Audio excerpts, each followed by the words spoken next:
Yo, what's good, y'all? We are back for another episode of the Runners Club podcast. It is I, Ian, co-host, the least favorite co-host. And some people's standards. You're never gonna let that go. And me, Courtney Phillips, here, you know, with my favorite co-host, Ian. Thank you. Hey, you know, that's all I need. You know, one is enough. That's one all. and That's only co-host. Well, what's up, y'all? Listen, how y'all feeling? What's going on? Like, we're in the season of like thankfulness and helpful. Like, it's my favorite holiday, Thanksgiving. I love it. I'm passionate about it. You know, like, I'm just happy. Okay. I hate the fact that it's fucking snowing, but I'm happy that I'm about to get down on some fucking Thanksgiving food. Oh my God. Do you have any traditions for Thanksgiving, Courtney? No. First of all, are you someone who cooks or just eats, or do you do both? I have cooked like Thanksgiving dinner once. It was completely non-traditional. Like, I replaced the turkey. I did a whole bunch of other stuff. Like, I think you know what? I think that's the only thing my grandmother cooked that year. Like, she did that because I love ham, but I just had so much on my plate that I just could not do the ham. And she made the ham. Okay. Yeah, so I mean, that's still. I replaced the turkey. Okay. I replaced the turkey with like a German Shepherd pie, but instead of it just being potatoes on top, like I did Jiffy cornbread topping and stuff like that. This shit was fire. First of all, fuck your face. Oh my God. What? I thought you were at least gonna keep it like I did duck, or like I swear to God, I thought you were gonna say I got a rotisserie chicken. Smacking. That shit was smacking. Okay, the Jiffy corn, because I cooked it all together in the Dutch oven. So the cornbread, like, you know what I'm saying, was made in the Dutch oven on top of the meat. All of the juices was working, the veggies, all of that shit. That shit was smacking. We had the ham. I did do like zucchini patties, these fried zucchini patties. Oh my God. Which was dope as fuck. Yeah. My family was hella suspicious when I was cooking, though. They were just like, what the fuck is going on? But then when we had dinner, though, it was a hit. It was fire. I don't remember. This was like maybe like 6-7 years ago, maybe longer than that. I don't remember the entire course or the entire meal and stuff, but I do remember the shock and awe of everybody being like, that shit was good as hell. And I enjoyed every fucking bite. The great part about a shepherd's pie is that it is everything that you put on a plate as a casserole. Yep. Did that weird? It's basically a casserole. Yeah. Oh. Yes. It was fire. It was smacking. Yeah. So, I mean, because you have the potatoes, the meat, the gravy. I don't even remember if I even had potatoes in. I know I had a couple of roots. What is a shepherd's pie then? Stuff like that. A big pot pie? It's exactly what you just said, but that's kind of what it is. It's like a pot pie. Does it have crust? So, no, I think so. The way Karen explained it to me was like it's usually topped by soft potatoes. Yeah, that's what I'm saying. Stuff like that, right? In a Dutch oven. So I didn't do that. Like, I replaced the top layer of potatoes with Jiffy cornbread. Cornbread. Okay, I thought you just said corn. No, cornbread. Nah, that's wild. Tex-Mex shepherd's pie. Yo. Okay, that's interesting. Okay, yes. What else did I do? I know we had ham. What was the sides that I did? We had the zucchini joints. I might have did some candy yams and stuff. Like, there was a couple things in there that was of the traditional Thanksgiving joint, but it was a couple things I fucking hate turkey. Who likes turkey? I do. Like, you like turkey? Yes, motherfucker. I love turkey. Okay. I think turkey is just something everybody just deals with. No. Like, I mean, ham is really the star of Thanksgiving. To me, ham has always been too tangy. Ever since I was a child, I was like, this is weird. It doesn't taste natural. Ham to me is like Oh my It just god. makes me Turkey don't even have dark meat. It's all dry. Yes, it does have dark meat. The thighs. It got light skinned meat. It don't have dark meat. Okay, It's white well, meat and light skinned meat. if I think what people forget to do is like base their turkey on a regular, but you got to keep the moisture running down. You got to be watching that thing. If you can't just stick it in the oven and leave it, because yeah, it's going to be very dry. But if you continue to put the liquid, scoop that liquid up, or what is it? Use the syringe thing. Yeah. But if you just keep doing that, you gotta, right, and then you got to put a lot of butter on it. You got to stuff it correctly. I think that making a turkey is an art. That's why you only do it once a year. But so we didn't do stuffing. We do dressing, which is way better than stuffing. I do both. I mean, I'm black too, sir. Okay, I do. I know, but it's different tables. You know what I'm saying? Like, some people cornbread dressing is what we do. Shit, I'm black too. Okay, I'm black too. Like, you know what I mean? Like, look, you don't have to. I do dressing. Oh, okay, yeah, all right. Actually, there's look, even if you are black and you're the type of person to go to the store and get that pre-made, that dry, the box. No, not even the box. The stuff that's in the plastic bag that has the little square croutons that you put, and then you add water and it gets big. You've had that before, right? I've had that. I've had that before. If you know, I've definitely had that stuffing. I'm using quotation marks here. I really don't visit people's houses on Thanksgiving, so I've had a very consistent Thanksgiving every year. Well, yeah, for me, it's been like I would be at my mom's house or my dad's house or like my grandma's house, my fiance's house. And so like, this is where things deviate a little bit because my Matthew, who is black, was born in Sweden and his family is very influenced by Swedish traditions. So but actually, let me go back because before I get into this, because I'm also not trying to offend nobody, I will say the best turkey I've ever had is a deep fried turkey. Yes. That shit is fucking fire. It's the only way turkey needs to be cooked. I need to get a deep fryer because I'm hosting this year and I'm like... That is scary. It's scary as shit. That is also very, very dangerous. Yes. Things go wrong every year. Yes. In people's homes. But so that's like my thought. Or, a really small chicken. Some people, I think Matthew's sister's thinking about doing like a duck.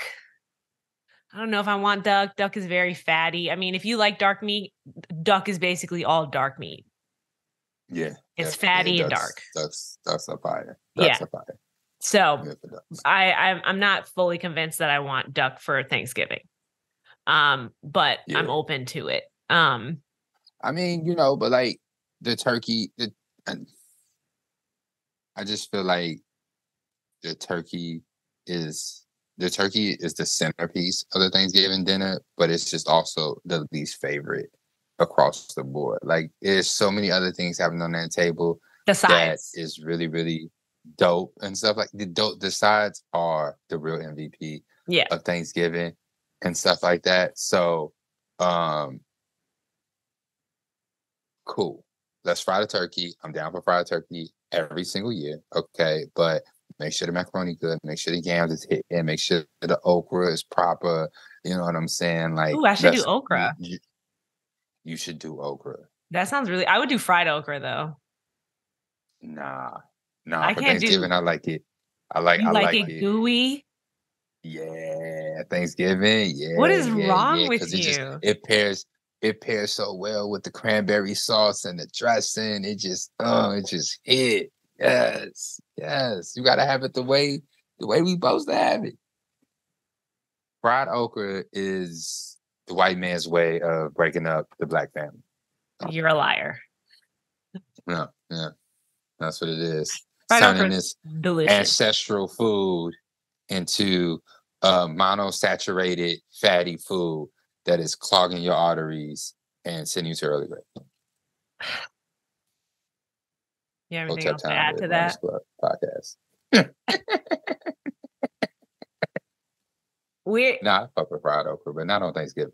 I want it traditional. Okay. Have you ever had fried corn? Nah. That's so my great grandma did that. That's like the one of very few memories I have of her down south.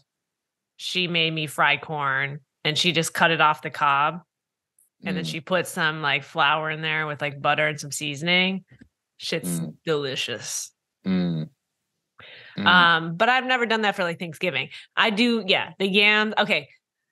So having a partner who is very influenced by Swedish tradition for Thanksgiving and Christmas, I feel like it's my responsibility to keep it black Yes. Yes. with the food. Hold down the fort. There we I go. have to hold down the fort because Yeah.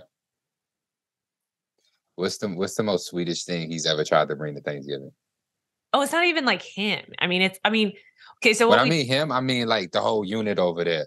You know what I'm saying? And like, what is the most Swedish thing they try to put on the table? glug. Gluck. It's like GLO with the 2 dots on it and 2 G's after that. Okay. And it's a drink and it's malt wine. It's not malt wine. It's like I think, but it's not, you can get it.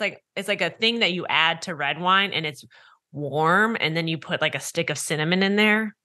And then you pour it into a small little glass and you put almonds at the bottom and like a cranberry. Okay. It's fucking fire. Okay. Really? I'm not going to say, it's like the perfect warm holiday drink. And normally we drink it for Christmas and it's lit. You get lit. Oh, you know, it's great, you know? That sounds great. Yeah. So, and I'm not going to say that, Matthew's family doesn't do black things, but I'm very much like, I'm making a sweet potato pie. If I didn't make a sweet potato pie, it wouldn't be there, is all I'm saying. It wouldn't be there. Yeah, I got you. And so, like I think for Thanksgiving, it's not as serious. Like it's very easy for us to make mashed potatoes, gravy, do some meat. I mean, I always do my own cranberry sauce. I don't do the can because y'all just literally get a bag of cranberries, put it in a pot, put a little bit of orange juice in there. Mm-hmm. It will cook down. Put a cinnamon stick in there. Mm-hmm.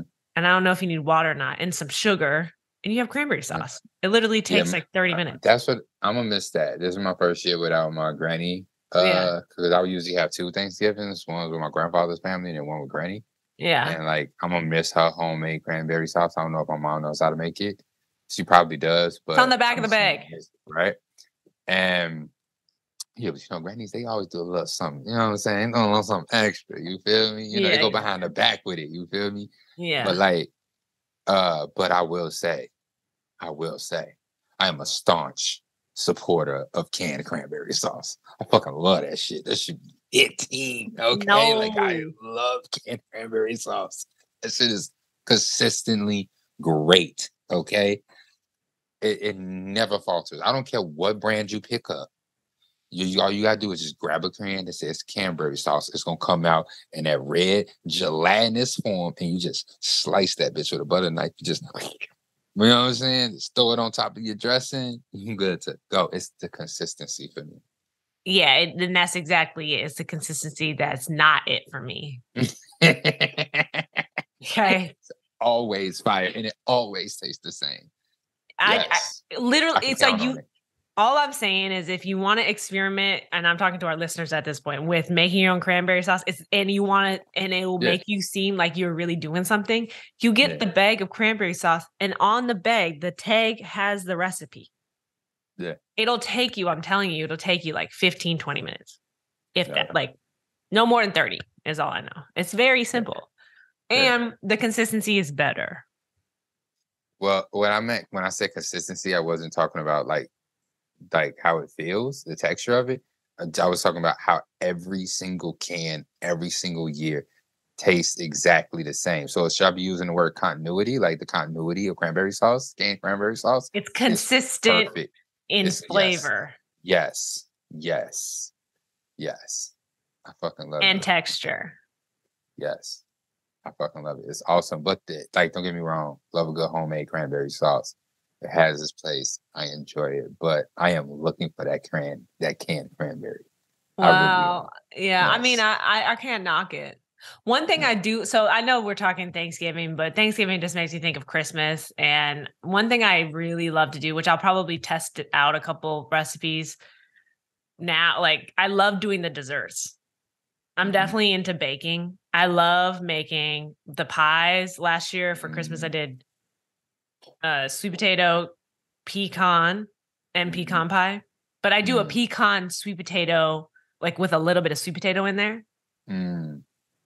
And I do a lot of cookies. I love making sugar cookies that have different shapes with the glaze on them. You know, I'll do like molasses cookies, chocolate Betty cookies, Crocker, let's ginger go. cookies. I love that shit. I really enjoy. I mean, remember, ever since I made those cookies and delivered it to people in Chicago that one year, I realized that's my calling. I love that. I love that. Now, cookies. Did I get cookies? Yes, I think. If you didn't get cookies, I don't know what to tell you. I feel like you got cookies. I'm sorry. No, I was just wondering if I ever had like something that you baked or something like that. I don't think I ever had. But honestly, I'm not really a big pie, cake, sweets eater either. So cookies are great. I've looked forward to at Thanksgiving. You have to have something sweet to wash it down. Do you cook greens? Oh yeah, but what I love to do. How many greens do you put in your pot? Wow. Oh, okay. You're trying to get. So first of all, what I was going to tell you is what we do instead is Swiss chard greens, and it's with a red stem. And so like that's really good. I don't know how many greens I put in my pot. I haven't made them. I'm not going to lie to you. We do Swiss chard more than we do greens. So okay, that's fire. That's interesting. I say all that to say I'm judging people who only do collard green. What do you mean? You're just missing out on such a nice balance of flavors when you do collards, mustards, and turnips all in one pot. It's fire because collards are really bitter, but like the mustards have a punch. You know what I'm saying? It just softens that up really, really nicely. Okay. I thought you were talking about how many leaves do I put in my pot. Oh, no. I don't know. Don't know. Nobody knows. I don't fucking know. Grabbing a bunch. I don't even know how many bunches do you put in a pot? Either I'm gonna have not enough or way too much when I cook greens. Oh yeah, and it always cooks down though. So then it's like ham hocks or smoked turkey in your green, or liquid smoke. Honestly, if I'm making turkey, I'm gonna put all of the insides of the turkey into the greens. Oh, use the innards from the turkey. Okay, yeah. That's what you got to do because it's already there. You might as well not throw it away because especially if you boil the neck of the turkey with all the other stuff, you can actually. You know what my dad does? He boils the neck and the insides or whatever, all the stuff that comes with the inside of the turkey. And then he gets the meat off of the neck, cuts up what is it, gizzards? Yeah. And then he puts that into the cornbread stuffing. That's interesting. That's fire. That's fire. And what his cornbread stuffing is like a recipe from his grandma. And it's like he'll use like a can of like a cream of mushroom, cream of chicken, stuff like that. And then he does like celery and I think like, I don't know if he does peppers or not, but like an onion and stuff like that. Yeah. And he makes his cornbread. He does buttermilk cornbread with white cornmeal from scratch. Damn. The cornbread choice is fire, yo. Yeah. That's wild. Okay. Yeah. Okay. No, I just do the smoked turkey tails on my greens. Smoked turkey tails? Yeah, turkey butts, turkey tails, whatever you want to call them. You have to get that from the store? Yeah, I get them. They already smoked. And I get them like between 4 to 8, depending on how big the pot is. Wow. I put them in there. I boil them so they can tender up, soften up. Then I start adding the greens. Then if anybody trying to cook greens for the first time this year, you never smash your greens. Okay. Why would you do that? Because people do that. People think because you're trying to get all of the greens in, so you like pushing your greens down to get more greens in. You do not do that. You let them cook down. You put as many as you can into the pot and you close the top and you let it cook down. You come back like 10, 15 minutes later. Okay. Those greens cook down. You can add more greens and you let that cook down. You do not smash down your greens. If you're doing that, the fuck out of the kitchen. Why not? I feel like I've done that before. I feel like I'm a smasher. Nah, because it just fucks up the way that you cook the greens. Like it just fucks it up. Like it's just taboo. Noted. Like you're trying to get too much in there and stuff like that. You cooking it. You don't give the greens that is in the water its proper amount of time to like cook. You also sometimes you don't cook the top greens all the way proper and stuff like that. You just let the greens cook down because you want to get the flavors into the broth. You want to get the flavors into all of the other greens and stuff like that. And that way, like the cooking time is the proper amount of time versus you just smashing it. Because a lot of times you could also like not cook it for the right amount of time. So it's still a little tough.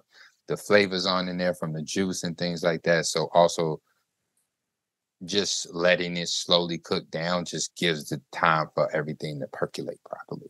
Got it. Percolate. Yes. And then, you know what I'm saying? Find your turkey trot. So you can have room for all this. Did you see me tweet about this yesterday? Yeah, they do. You got a turkey trot out there? What y'all doing? Yeah, so since I just need to tell people what I'm training for so that I can because this is gonna be too hard. To talk around it. Yeah, I'm like, well, that was dumb. It was a stupid idea. A whole podcast about running, and I'm not going to talk about the race that I'm training for. Okay, that lasted all of 2 episodes. Not that we got 3. You didn't mention it. Maybe, but I kind of mentioned it the last time I talked about. When I was, no. Just suspense. So LA Marathon. The plan is. Wait, say that again. I talked over that. I'm sorry. Say that again. What you training for? I'm sorry. LA Marathon in March 2023. There we go. My second marathon ever. There we go. I love it. Last time I ran a marathon was 2019. It is 2022. Wow. Time be flying, dude. Yeah. So it's time for me to run again, train again, rather.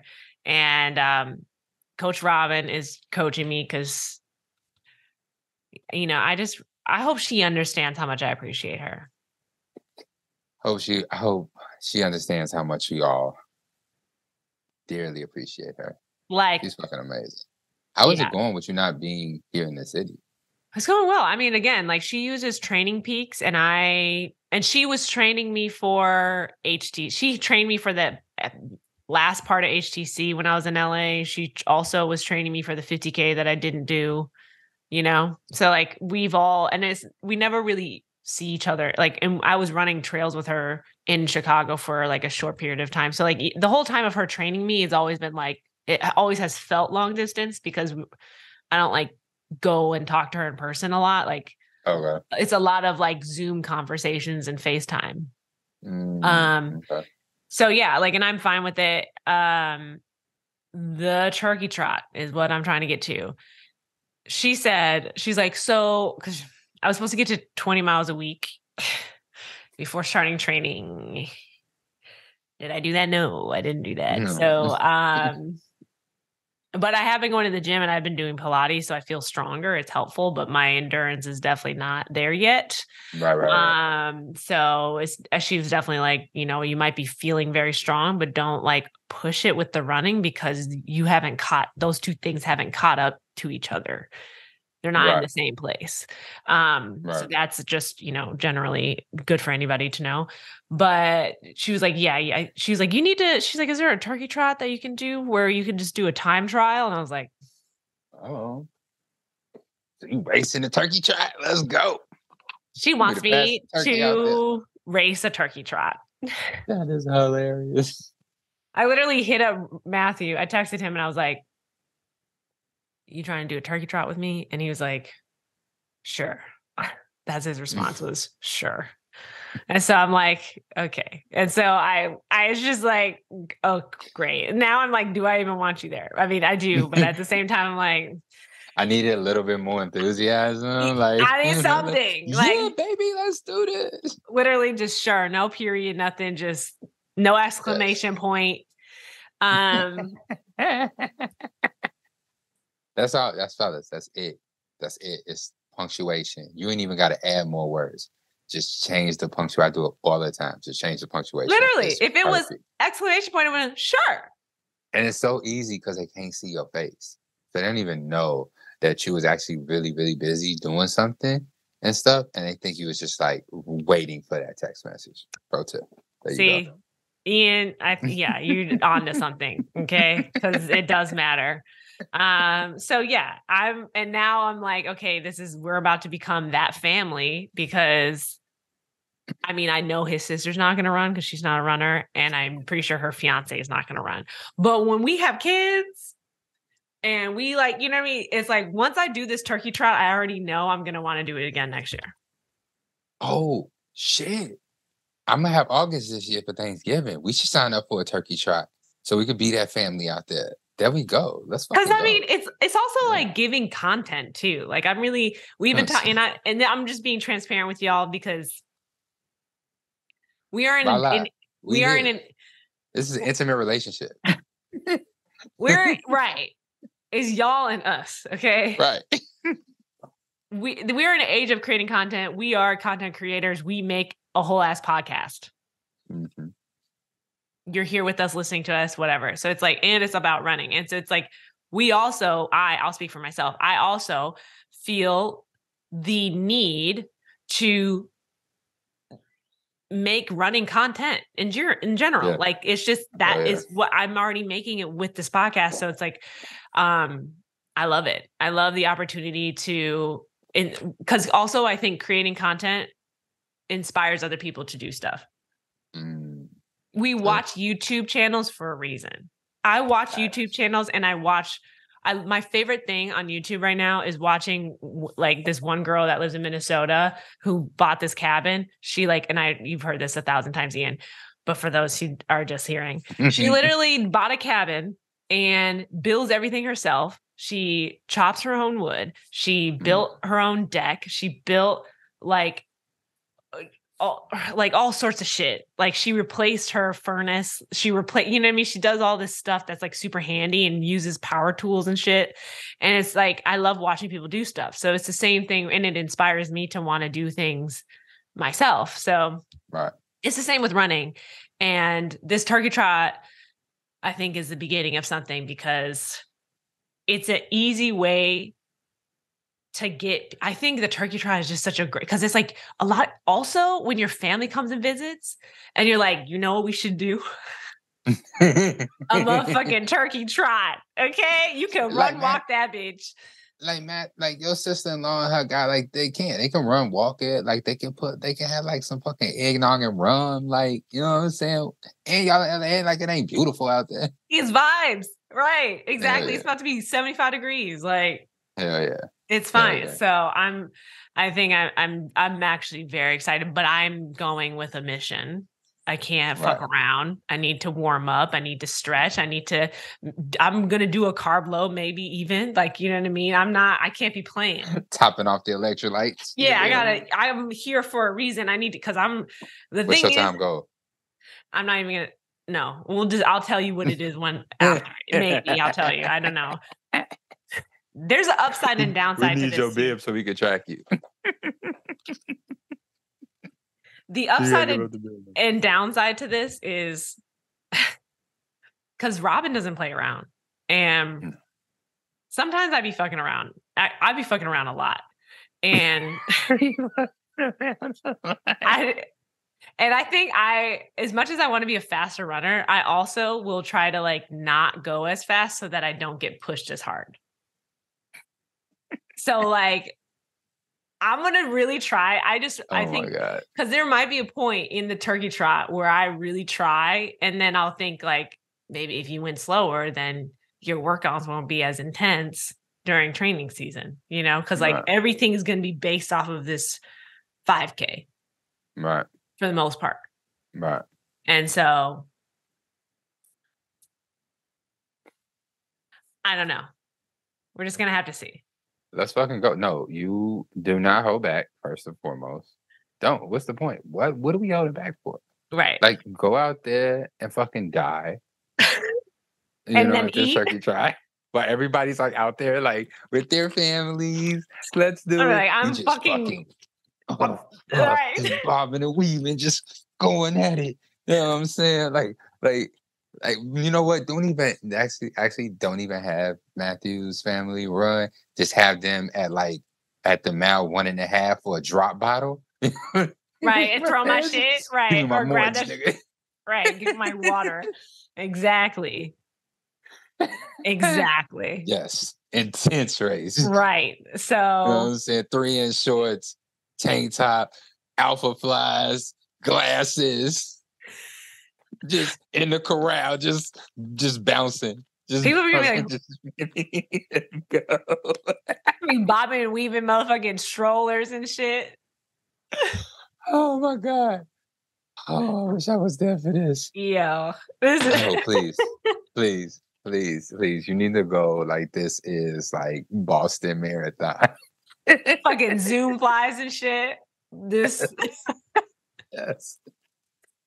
At the turkey trot. Yo. Oh my God. I would love that. Listen, kill that shit. Do not hold back. Go all the way. Let's see where your fitness is at. Let's see where we going. Cause that LA Marathon ain't no joke. It's net downhill. Oh, I thought that shit was net uphill. But okay. That's what everybody thinks because it's LA. Saying it. I'm gonna look it up right now. But I feel like for it to be net downhill, like you gotta climb first. Or at some point. Well, it starts at Dodger Field, which is on the top of a hill. So you do go down and up, but you spend most of your time down. You start cruising down a hill. Damn. Then you turn the corner and you're like, fuck, and you have to go uphill. Then you cruise down another hill. So I think what the problem though is you can, and this is what happened to me on the 5K, right? Is I was doing way too much on the downhill and I fucked my whole left leg up because I was pounding too hard. I also have adjusted the way that I run where I'm focusing on like keeping my toes open and landing on the ball, like the pads of my feet more so that I have downhill? More. Well, I'm saying like not downhill, just like period, because I realized that part of my issue with running and like my speed has been the way that my foot hits the ground. It's almost as if I've been like hitting it in a way where it's a stopping motion versus a forward moving motion. And so and that affects how my joints feel because I'm doing like I'm hitting the ground and it's like complete opposite of what I'm trying to do. Right. It's not effective. So I've already felt a big difference in the way that I'm running, and even my speed. Because when I was at the track a couple weeks ago, they did a whole thing on running and your feet, and I had to run without my shoes on, and it was like a thing.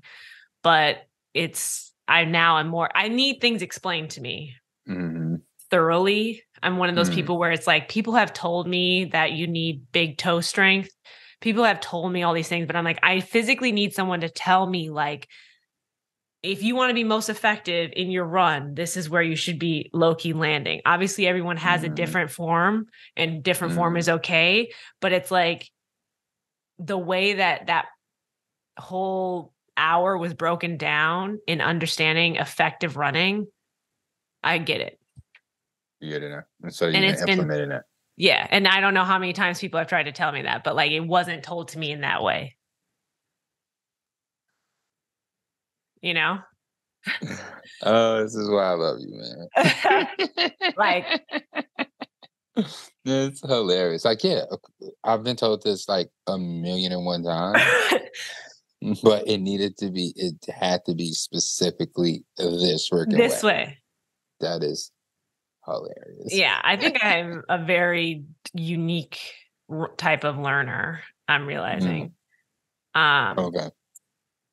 Okay, so I'm looking at the elevation, and yeah, you go down a small hill and then you go up a huge hill, like a even bigger hill than one, and then you go down, and then it's like up, down, and up, down, and up, but you're net going down, and then you go up, and then you go far down, and then you go, and then it's like you're like going up, and you're going up and down hills the entire time, but ultimately, yeah, you're like the down parts are longer than the up parts. Yeah, exactly.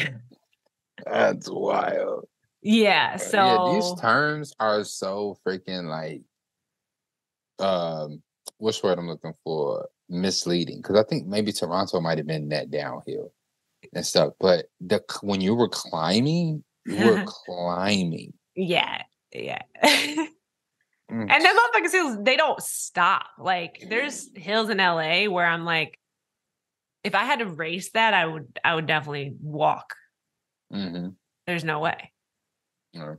Also, LA starts in Echo Park and ends in West Hollywood near West Los Angeles. Not too far from Santa Monica. Okay. I have no point of reference or any of that, but you don't. It's I okay. don't. But actually, no, it ends in Century City. Never mind, because it comes back. It actually ends right by Beverly Hills. Oh wow. Yeah, I remember picking up Mike last year after the marathon, and we was in Beverly Hills. I was like, "What is he? I think he's running with you, right?" Yeah, he said that he wants to potentially pace me. Ooh. So that could be cool. You know what I just realized? So for our listeners, just so you know, we do have a guest on this episode, but we recorded that episode earlier. I'll just say we recorded it at a different date. And so, but we also wanted to give you guys an episode that was very centered around Thanksgiving. And so we waited to do the intro and outro. Yeah. And this is what you're getting.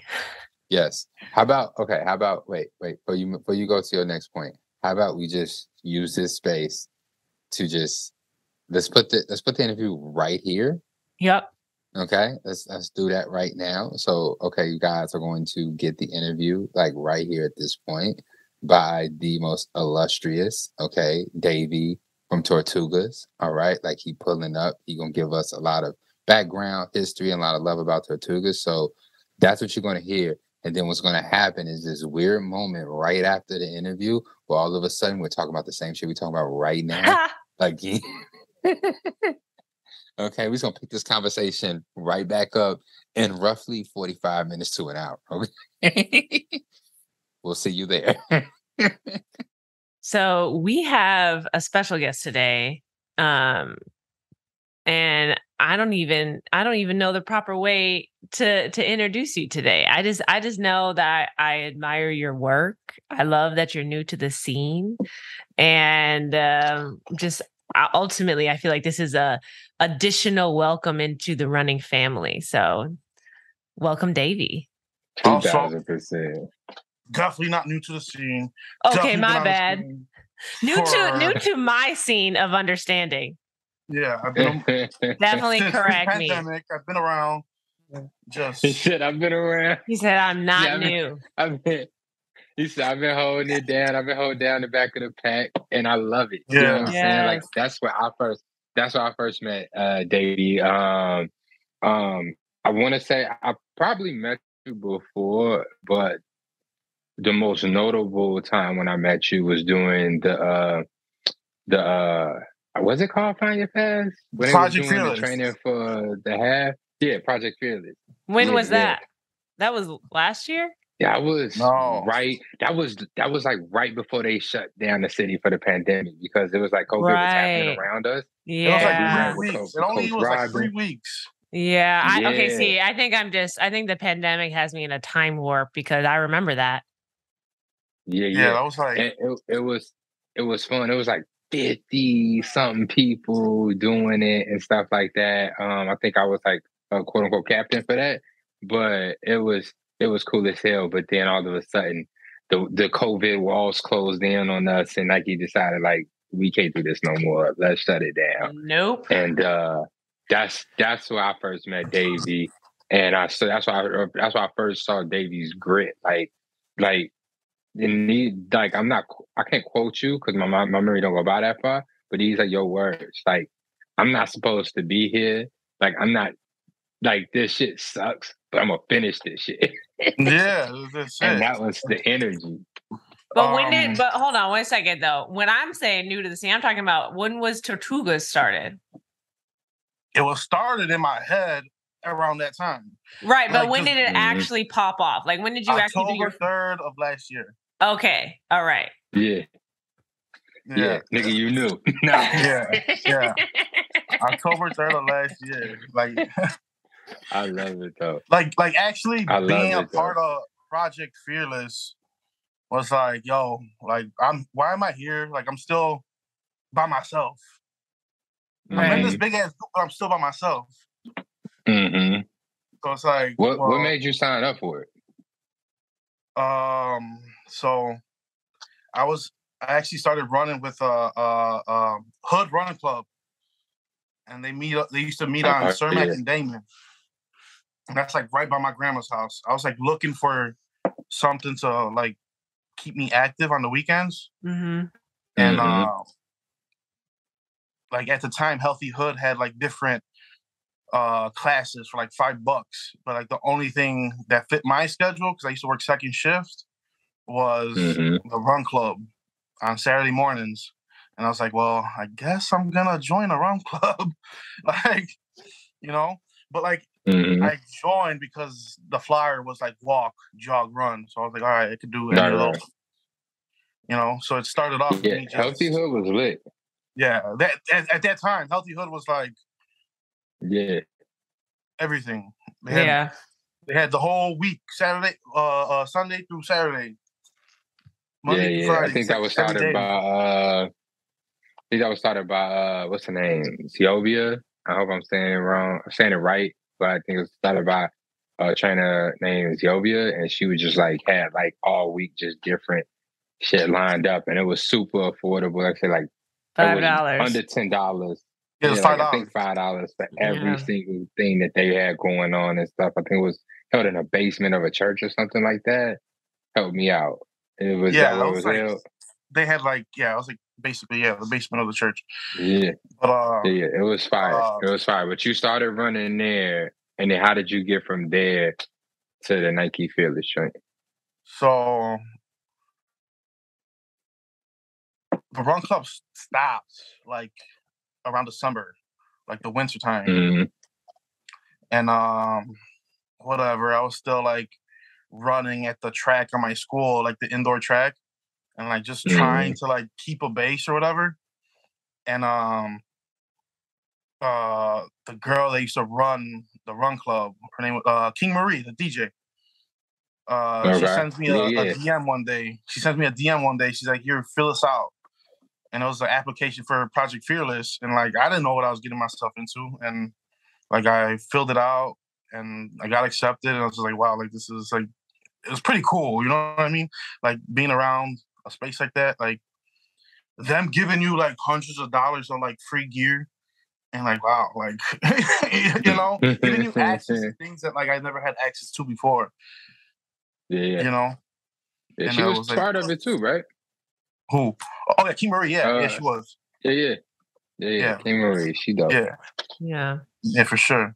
So that kind of like. What was your so bam, you get in it, you get sent the link and everything. King Marie helps you get signed up, and you come in and you run, and you was like you was in a big group, but you kind of felt by yourself. Like, why is that? Because from my point of view, it felt like it was a big community. Everybody's with each other. Everybody was supporting each other, and it felt like it was going to be a really, really dope training session. So what made you feel that way? Because like the strength training and all that, like the before and the afters, like just getting together, that was cool. But like actual running, it's like I was actually running by myself. I was actually like way behind like everyone else. Like when everybody's like done and gone, I'm still like, going. And then also like I was very new to like just like running period at the time. Mm-hmm. Like I remember one of the first meets. I'm like, well, what are we doing today? And they're like, it's a tempo run. I was like, well, like what is that? I don't know what that is. Like, tell me. Like people just kept on telling me it's a tempo run. It's a tempo run. I'm like, I don't know what that is. I don't know. Over time, like I learned, but like at the time I had no idea what was going on. I had to like learn the language and learn like certain things like as I was there. And it was just 3 weeks. It was only 3 weeks. But those 3 weeks, like honestly,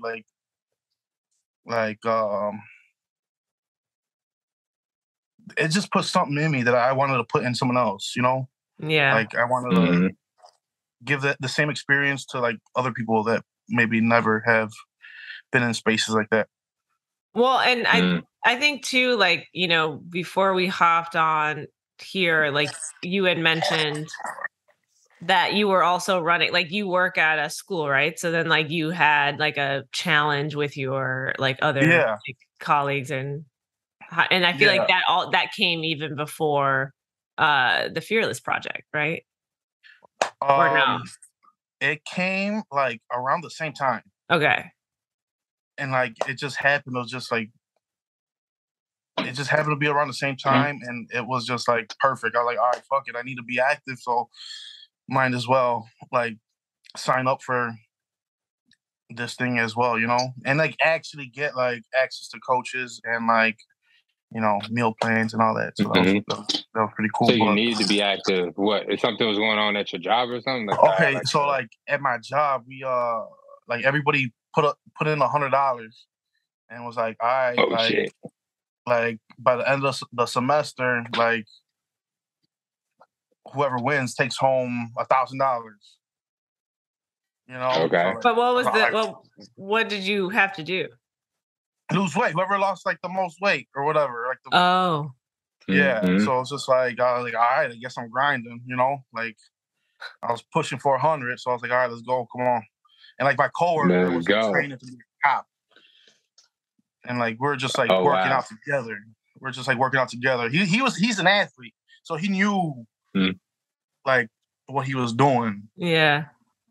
So but like I was just working out with him. We're doing short sprints, lifting weights, and then like my coworker was actually the first person like I ran my first mile with. Like he was like, the person that actually taught me what pace was and like how to breathe and just like everything. Wow. Yeah, so that's fire. That's fire. Yeah. So I don't remember. The Fearless Project was supposed to lead up to the 13.1. The Chicago 13.1 when it was originally supposed to be the first year and stuff like that. There was like they stopped the Fearless Project, but there was some talks about the race actually still happening. Right. And so some people were still training for it and stuff like that. Did you continue training? Yeah, I still trained. For that? I ended up just doing it by myself, like in my neighborhood. Like I had like my mother, my siblings, my cousins and friends just like meet me along certain areas to just like hand me some nutrition. For the training or for the 13? You did the 13.1 anyway. Oh shit! Really? Yeah. So I ended up running that day. That I still trained. At the time, I was dating this woman that lived on Hamlin and Armitage, and like her backyard was a 606, and her front yard was a track. I was like, oh my god, this is like I'm trying to get back with you just so I can have access to these things. And a good shower after. But it ended and whatever. Like now I gotta avoid the 606. Well, baby, I was trying to run into you. I was in the neighborhood, baby. Yeah. I love it. That's funny as hell. So, that's dope. That's dope. So you kept going. You kept training. You ran your 13.1. And your family came out, supported you, handled the nutrition. How did that first half marathon feel for you? So at the time, like Pop Smoke was like out, right? and I just had that song Invincible like on repeat. Like I feel invincible. I was just like walking around the neighborhood like this, like let's go, like come on, like damn, I never did this before, you know. And like every long run I had, like it's going on 10 years since my pops has passed. Like next week actually, and every long run I had for that training, and even like the race that day, like I would stop at his like grave, and that's like I would just like chill for a few minutes and then take off, and just like that was just like, you know, just to pay my respect and just to let them know like I'm like doing something. Yeah. I'm moving. That's beautiful. Yeah. So did you you're training, you know, you're running on a regular basis, you're doing the half, and then now what? It's still the pandemic. Oh, so okay. So that woman that I was dating, that lovely woman I was dating that lived by the 606, pandemic, George Floyd, all that stuff is going on. Yeah.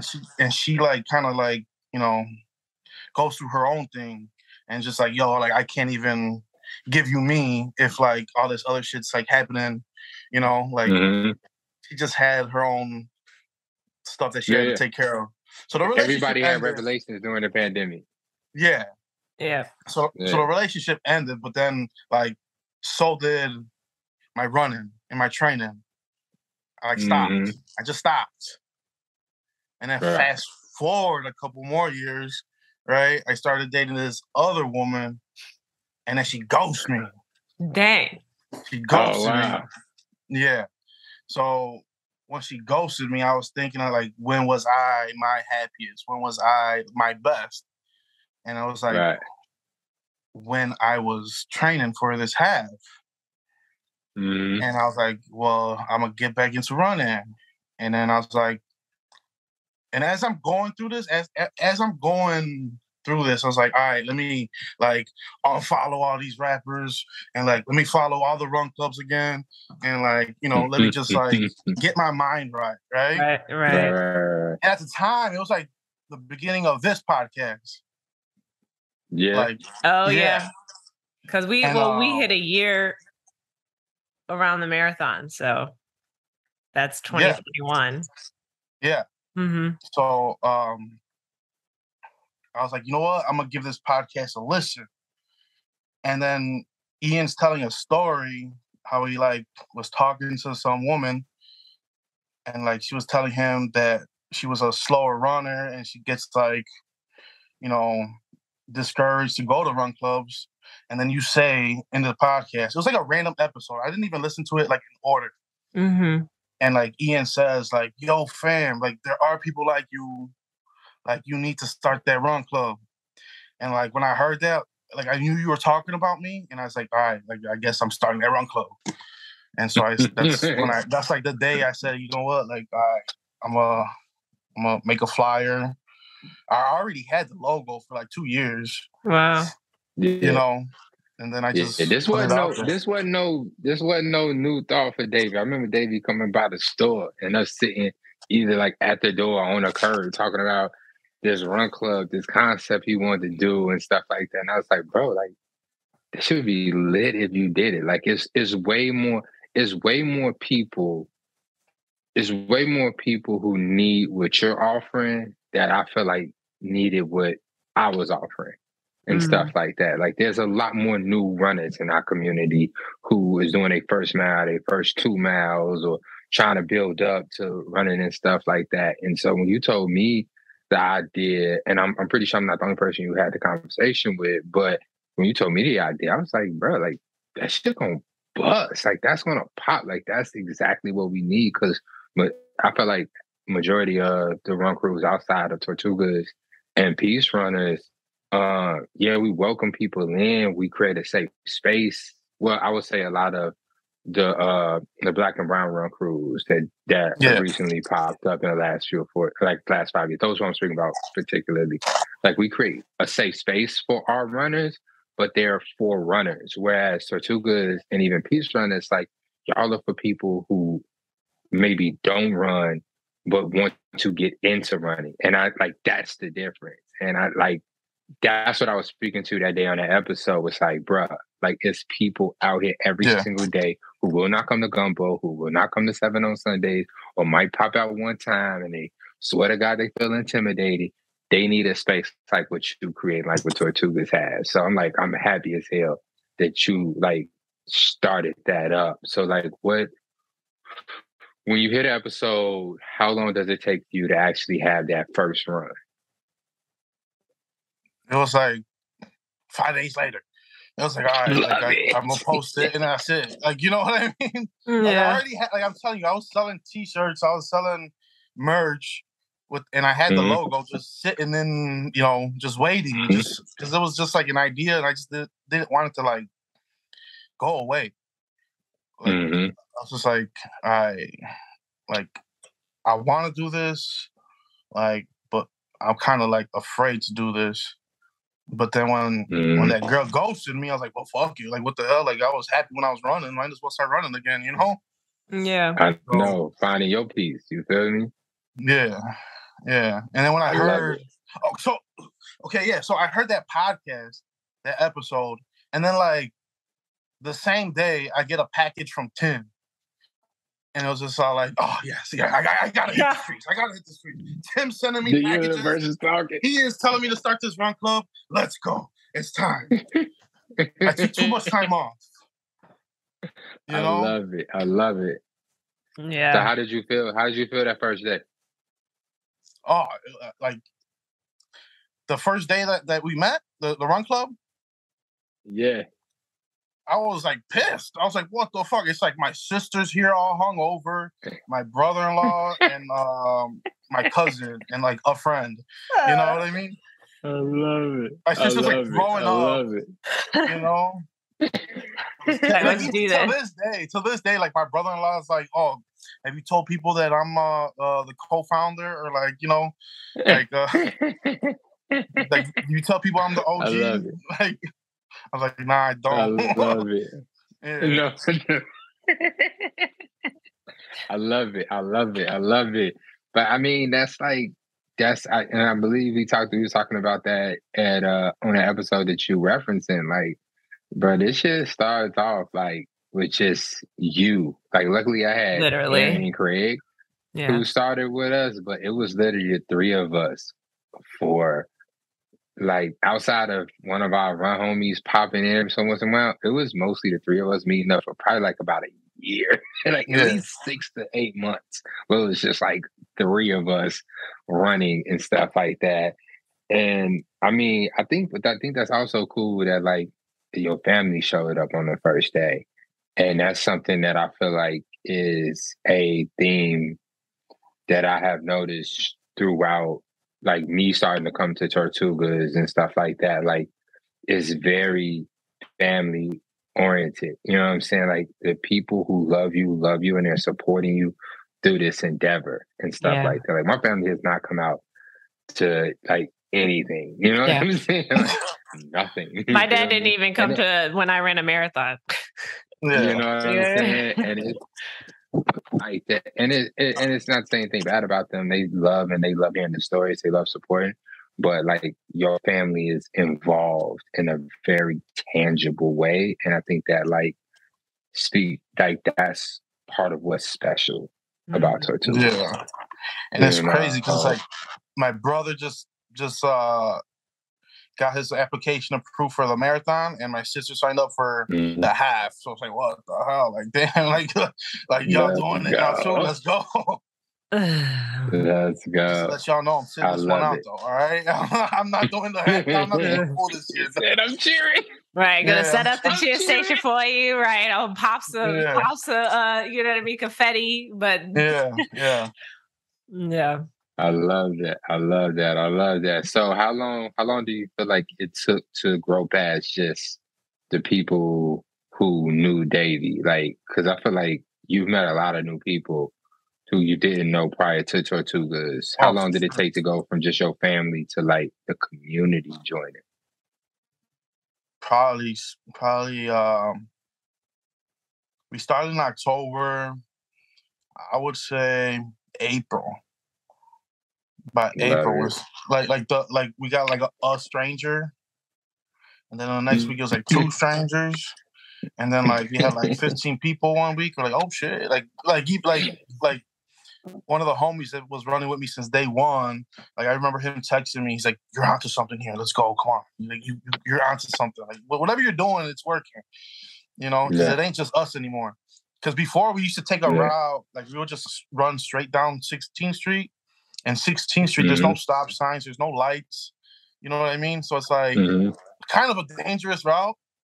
And then like when we had more people than just our homies, we're like, all right, like we gotta change that. We can't be just like jetting across Ashland with no lights, Like right. We gotta think of other people out. So when do you what is your schedule right now? If someone wanted to run with you now, what is it like? When are you running every week? Like Tortugas? Yeah. It's just Sundays, 10 a.m.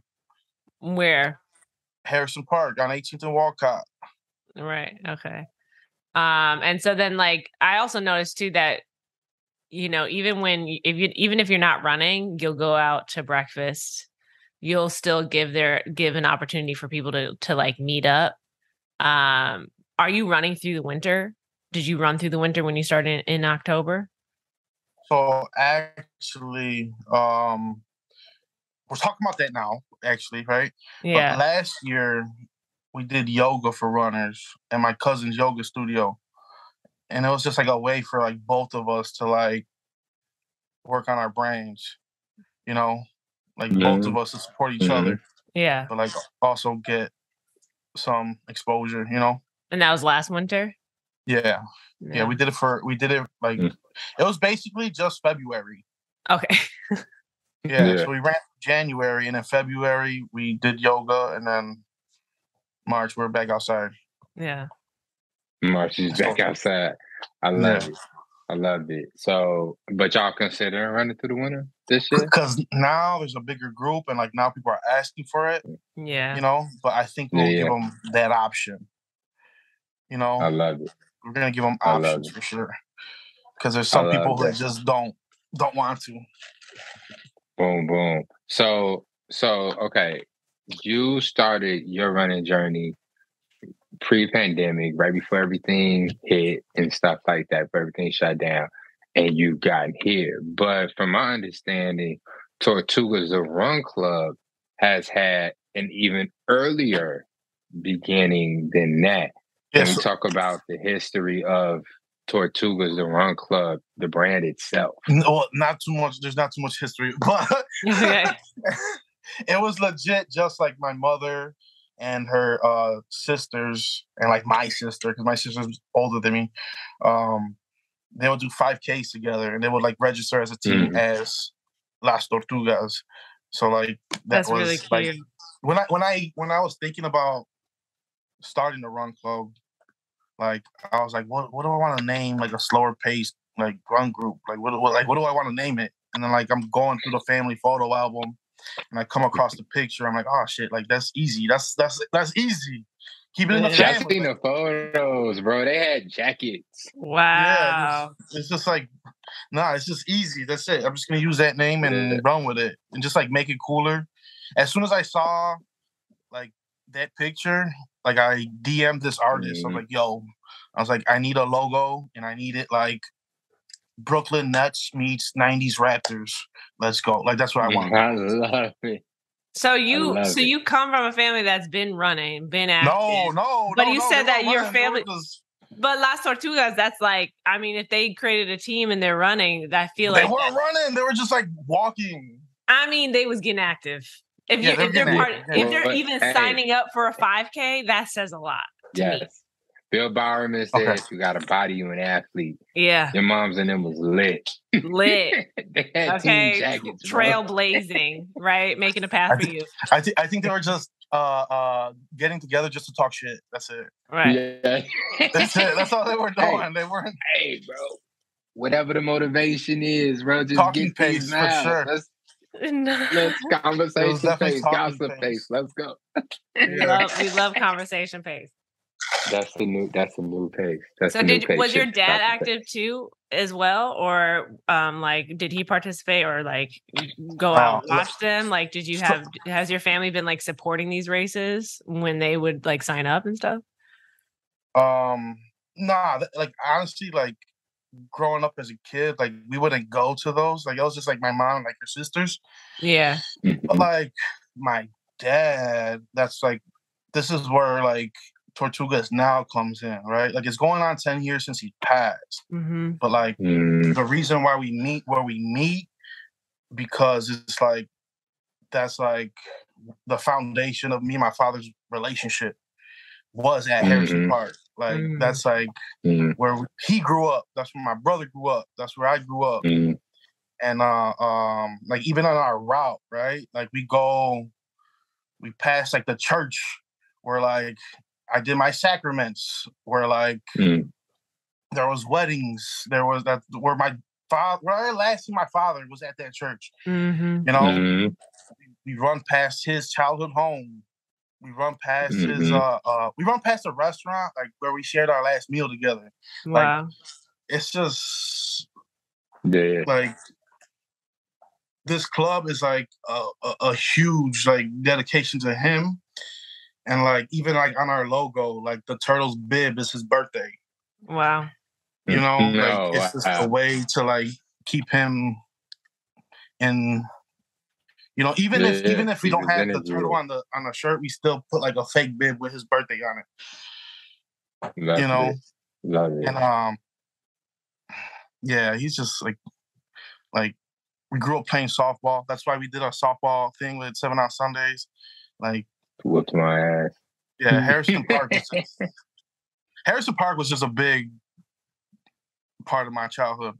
Yeah. And like I can show you pictures of my dad when he was like 3 in the park, you know? So it's just like it's just a big like our roots are in that park.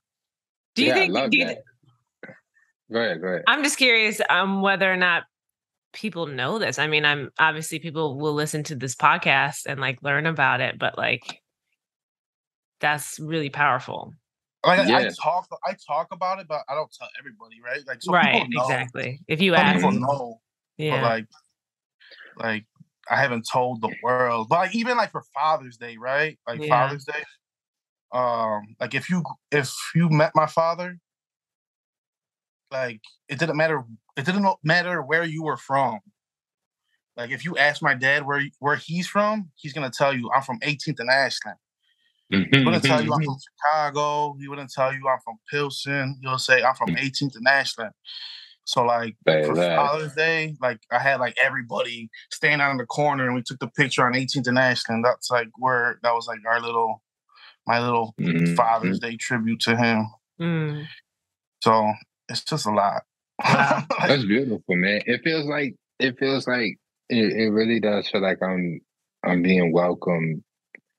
Like the more I learn, the more I feel like I'm being welcomed into like the living room, into your home, into your life, into your family's history and stuff like that. Like there's so much thoughtfulness put into so many aspects of your run club and stuff like that. It's deeper than miles. You feel me? And it feels like when he said, it feels very, very, very powerful. I mean, to be sharing with the rest of the Pilsen and beyond that is to be sharing with the rest of the neighborhood those same memories that you shared growing up, that your dad grew up in and stuff like that. And probably a lot of your runners have grown up in and stuff like that. Being from that neighborhood is all love. Because I'm really curious to how many of those runners from Tortugas have grown up in Pilsen, have walked those streets when they was 5 years old, 10 years old, 16 years old,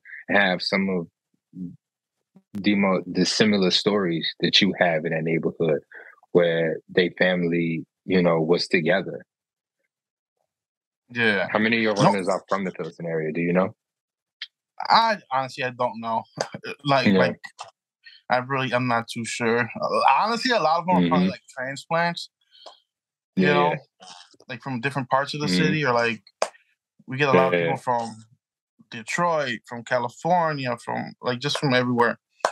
But you know what's funny though? Like when I first started the club too, one of my homies, he's like, "Oh, I'm gonna holler at my homie. He lives down the street, and he runs too. Like I'm gonna start bringing him." And he brought him, and we ended up finding out like we're first cousins. We just never met. Where? Yeah. Just because he was from the other side of the street. Wow. Like, you know, like I guess there was like a beef in between a family, and just like we never met. Wow. You know, he ended up being like my first cousin. Yeah. So what? So okay, I love the fact that this is so deeply rooted in so many more things than I think people even like the fact that you've just opened up the meaning of Tortugas and like where it's come from it makes sense why it's caught on so quickly, why it resonates with so many people. And so now I'm like thinking of, okay, you were doing the Fearless Project. Nike, obviously, you got their attention. This year for the marathon, you trained for your first marathon and completed it. And you also were like the main hero of the season on all of the campaigns. And so it's like, I think, and it's like, I know what that feels like in some ways, just from when Gumbo Fit first started. And then it was just like, next thing I knew they were doing, then they're like, hey, we're going to do this campaign. It's going to be the marathon. You're going to be the face of it. It's just like, what? And then you run your first marathon and it's like, oh my God. And you get all this gear and it's like, you're on a whole different, it's like, I think the world of running ends up, for me, it felt like the world of running opened up to me. What I love though, is that you still have the grounding and the roots that keep you humble to then just like keep it moving, but also appreciate the moment. My head's kind of big right now, I'll tell you that. Yeah, right. It'll blow your head up big, you know what I mean? Because it's your time, which I feel like it's okay. Like that's what's supposed to happen. But just hearing your story, hearing everything that you just said, it's like you're not doing it for the clout. You're doing it from a lot of, you know what I mean? So it's like your head can get big, but at the end of the day, you have your reasons for why you're doing Tortugas. And I like that. Yeah, for sure. Like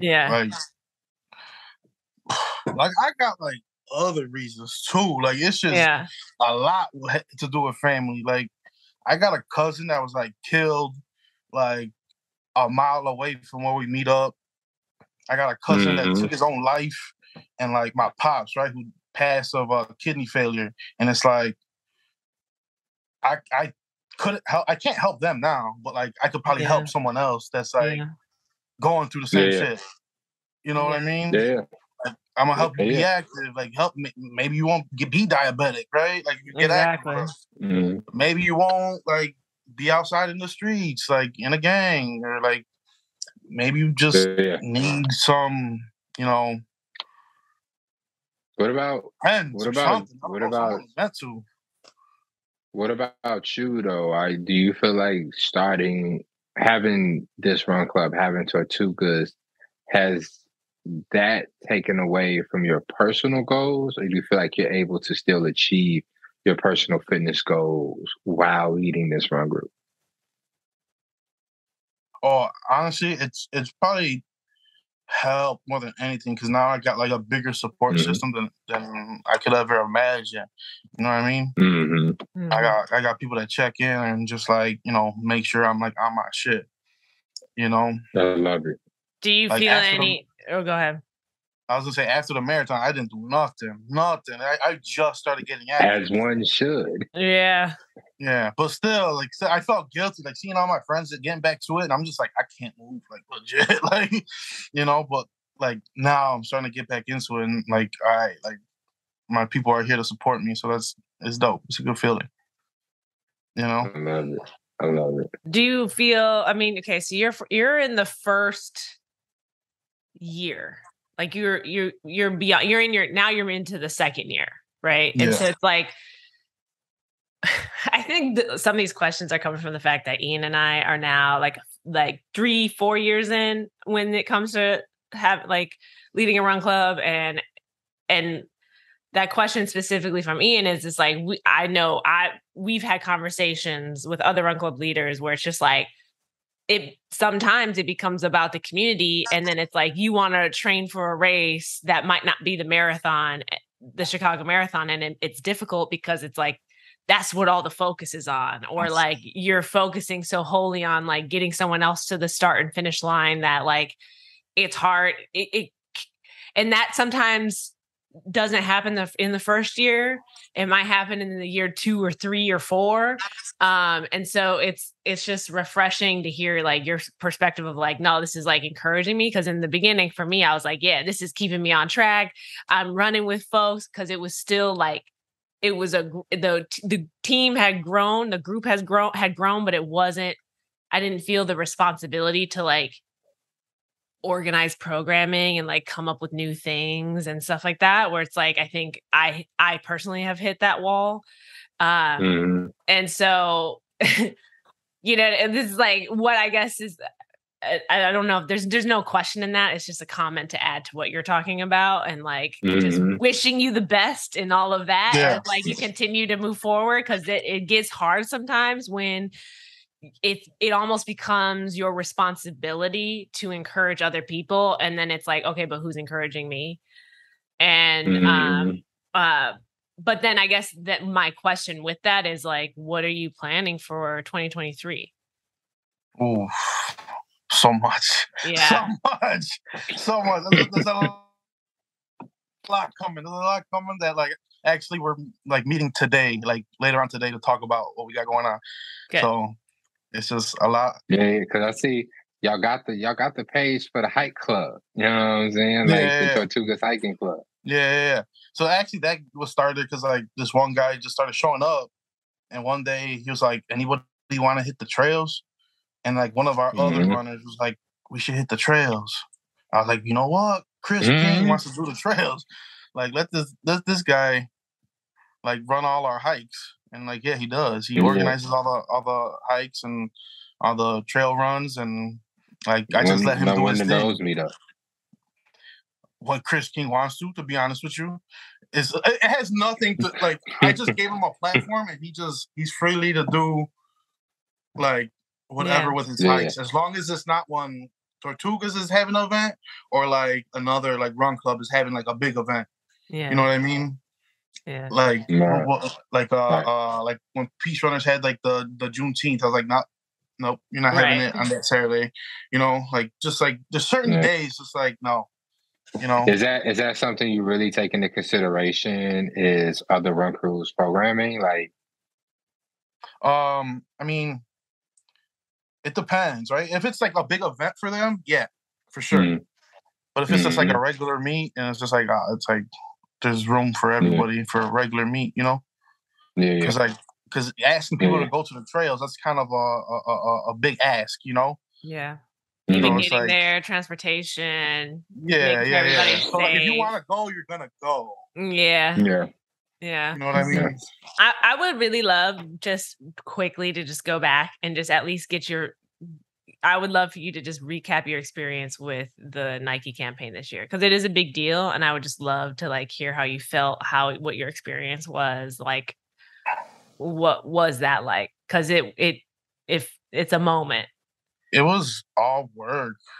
It was like it was in New York, and it was just like you fly in Wednesday, you film Thursday, 12 hours, and then you're gone Friday.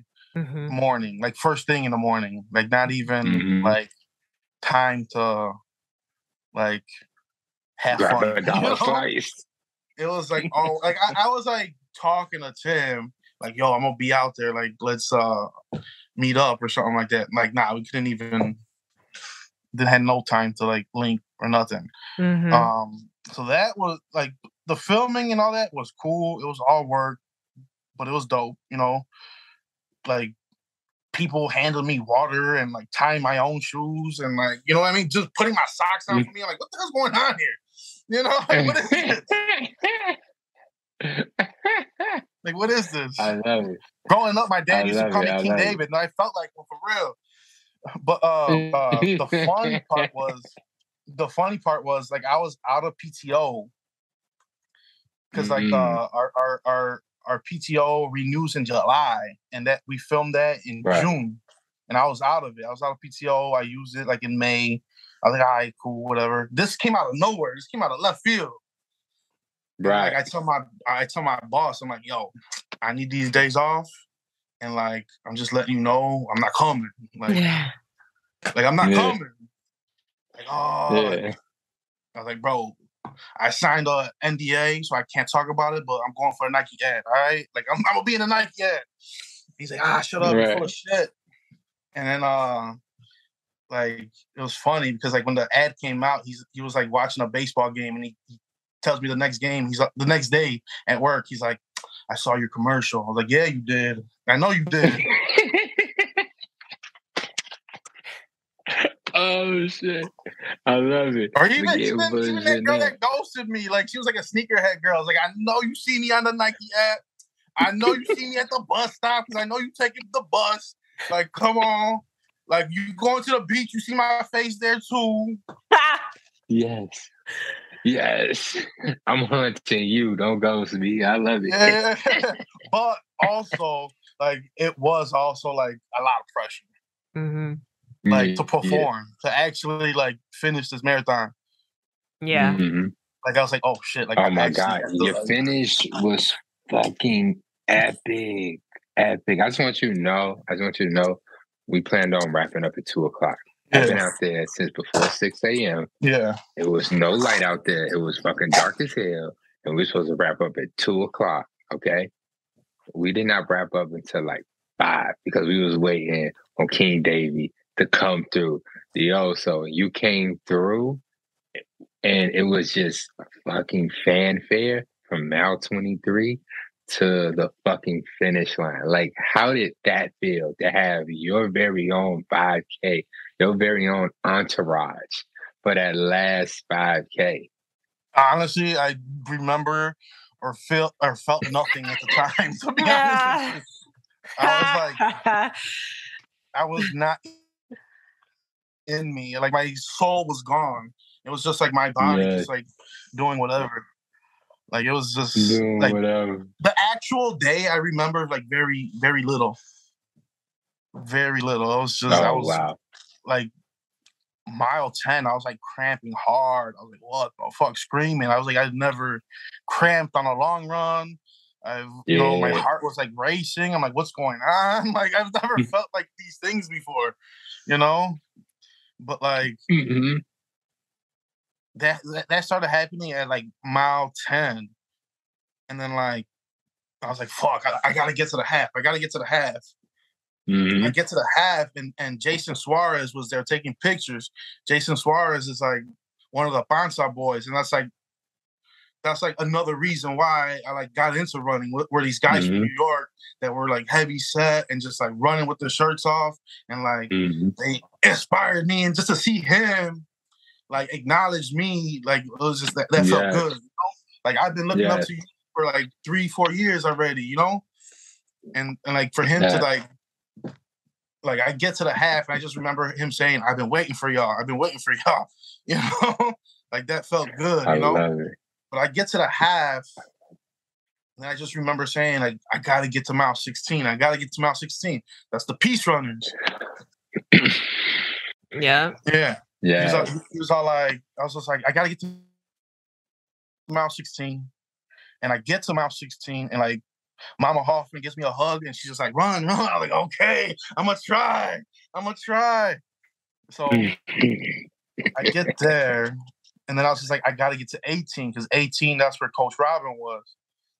And I get to 18, and Coach Robin was all like, here's pickles, here's nutrition, here's everything. I took my vest off, my hydration vest off. That's what fucked me up. Yeah. I had a hydration vest with all my nutrition in it. I got like tired of wearing it, so I passed it off to like one of my friends. I was on the sidelines, so like half that race, I had like no nutrition. Oh, you forgot to take the nutrition with you. No. Yeah, so I was like, that's why I was fucked up like a lot of the race. Damn. So I get to 18 and like Robin's giving me pickles and gels, and I was like, all right, let's go. I made it here. And like my crew was on 19. So like I just knew, I was like, all right, let me get there. And they followed me for like a few blocks. Mm-hmm. And then I got to 20, which was 3-run-2. And I just remember hearing Nico. I just remember hearing Nico on the loudspeaker, El Jefe's coming, El Jefe's coming. And like after that, like it was, I was a goner. I thought for sure I was gonna tap out. Not a goner. 21, because there was nothing. It was like I was in the desert or something. That's that. Once you hit mile 20, that's that wall, because most people haven't even ran more than that. So then you're like, fuck, another 6.2. Let's fucking go. People say like, it's only 6 miles. It's like you can't even run 6 miles. A lot of fucking miles. That's a long run. That's a real long run for some people. Yeah. That's a real long run. Yeah. I love it. Yeah. I love it. But then I was like, all right, let me get to 23. Let me get to 23. Oh, God. And then like I kept on saying that, and someone was like, you're at mile 23. I'm like, for real?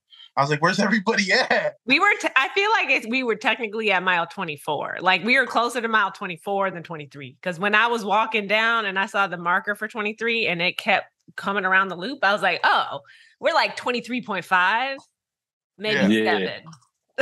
Yeah, I kept on saying, where's mile 20? I was like, where's he at? Yeah, where's everyone? Yeah. Where's mile 23? You at mile 23? Yeah, like what the fuck? Yeah, I just remember saying, I gotta get to mile 23. And someone next to me was like, you're at mile 23. I was like, this can't be right. Nobody's here though. Oh. So would you do it again? Would you run would you run a marathon again? And are there any other distances that you're curious about? No other distances than the marathon, I'll tell you that much. That's for sure. I ain't doing no ultras, none of that. Or stuff. Less. Because some people, it's like, yeah, you might have ran a half, you might have ran a 5K, but are you interested in like being in a race or like, a formal race for those distances? I'll fuck up some halves. Halves are cool. I'll fuck up some halves. I like to hear that. No, but like one of our runners, one of the guys that runs with us, he was down bad. He was like in the aid station for like an hour, right? And he texts me like a couple of days after the marathon. He's all like, "We running it back?"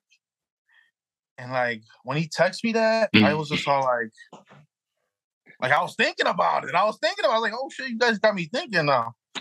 So like, I don't think I'm gonna run it next year. I think I want to just like focus on getting in the best possible like shape ever, right? And then attack it. Yeah. That's like my goal, and like just like I love it.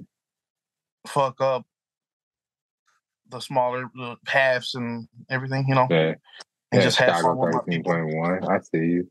Yeah, and just have fun with my people too. So that's it. That's what I plan on right now. And then like, I'm not gonna say no to another marathon, but like, it's definitely on my mind. I love it. And it's funny because like, cool, bro. I was talking to Nico, and then I was all like, why am I actually thinking about doing this again? And then he just texted me back. He's like, because you're one of us. Yeah. That was like, that's all he said. That's all he said. That was nothing else. So that was the end of the conversation. I was like, okay, all right. That was just him giving me his in your veins now. Yeah. It's in your veins now, bro. Yeah, it's pretty. It's cool. It's interesting. It's scary. It's nervous. I'm nervous, but like overall excited for like everything to come in the future. Beautiful. Because like I smell it. There's a lot of big things popping. Yeah. Love it. I love it, man. Listen, I'm happy to watch what's going to come forward and happen in the future for Tortugas. Tortugas is unfortunately it does fall on Sunday, so I do my 7 miles, and sometimes I gotta get back home to the kids. So I don't pop out as often as I would love to, but Tortugas is near and dear to my heart personally. I love what you're doing. I love why you are doing it, and I love showing up to Harrison Park and seeing so many people. Like last was it last week I came? Yeah, last week before last. I think it might have been last Sunday. Yeah, and I couldn't run. You know, so like I was done. I did 3 miles, 7 on Sundays. I'm still recovering from the marathon. So it's like I'm going to Tortugas. Karen wants to run, but I gotta walk. Like that's just it. And so I ended up walking with Gabe and talking and learning more about who Gabe is as a person, one of the 7 on Sundays runners.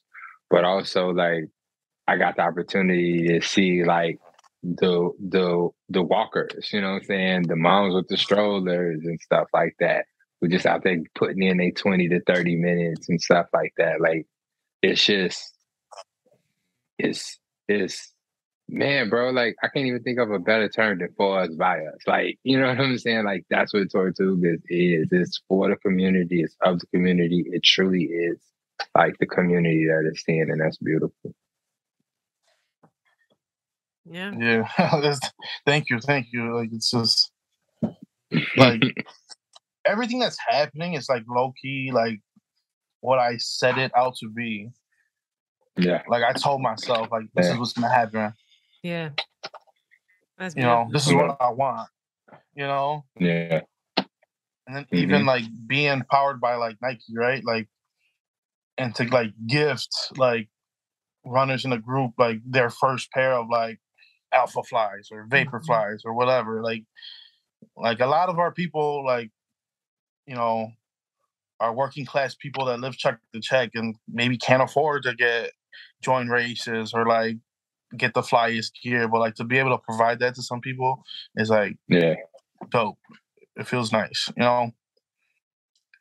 Like I remember like even before like talking to Nike was like a thing. One of our runners came up to us and he's like, do you have access to bibs? I was like, no, but just whatever you want to train for, get ready, and I'm gonna try my best to get you in whatever I can. Right. You know? Right. Yeah. And like we got him in the marathon, you know? And he was just like, there we go. Able to give back, man.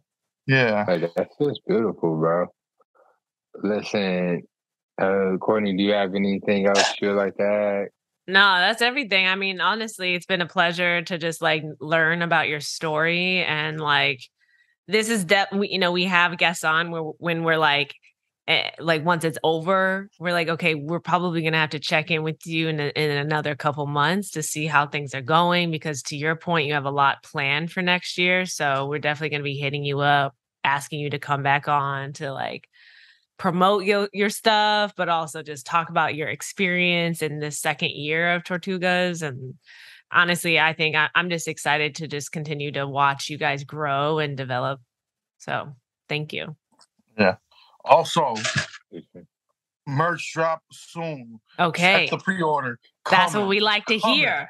It's coming. Y'all been asking for it. Promote your shit. Yeah. Just follow us. Yeah. You know, there's gonna be some. Where? Follow you where? Tell them where to follow you, bro. Tortugas_RC on Instagram. Just follow us and like catch the pre-order. Yeah. And if you don't catch the pre-order, guess what? The price is up. You snooze. The price is up. Get it in the pre-order at the discounted rate. But if not, you know, you gotta pay a premium. Sorry. Sounds good. Go. Yeah. Let's go. All right, y'all. Thank you, Davey. We'll check y'all later, man. All right, take care. And we're back. Boom. Davey is so great. Yeah. I'm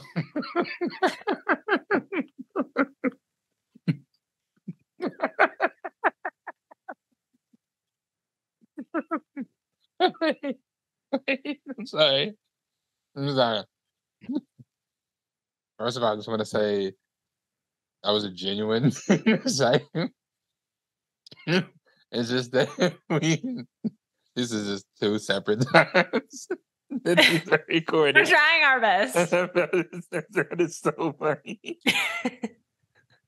Oh my God. I'm so sorry. Davey is fucking awesome. Love Davey. Shouts out to Davey.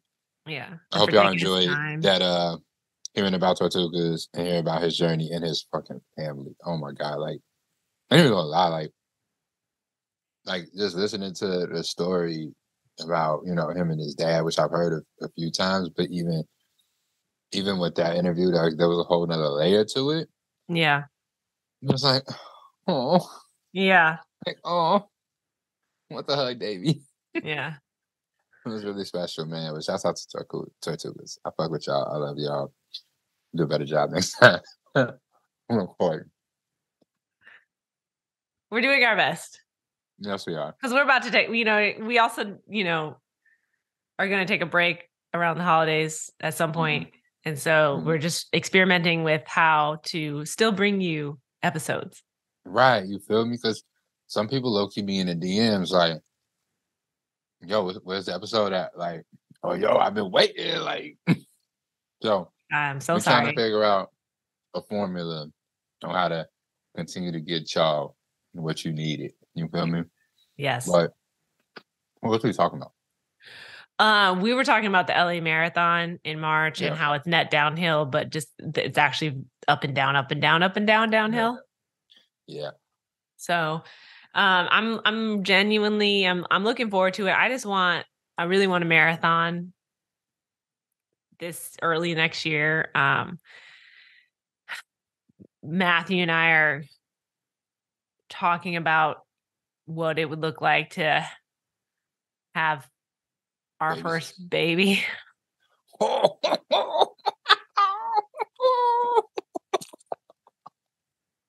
He said babies. Yeah. Baby, they ain't talking about having babies. Matthew and Courtney.